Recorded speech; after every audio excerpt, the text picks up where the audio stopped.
Hi, welcome back guys. Today we are talking about how to freeze rows in Google Sheets. Why would you want to know how to freeze rows in Google Sheets? Well, maybe it is your first time using Google Sheets and not sure how to freeze rows in Google Sheets. So today I am going to show you how to freeze rows in Google Sheets. Check video description and I will try to leave the written instructions.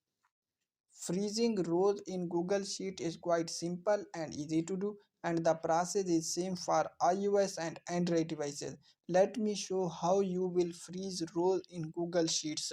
First of all, open Google Sheets app in your mobile phone.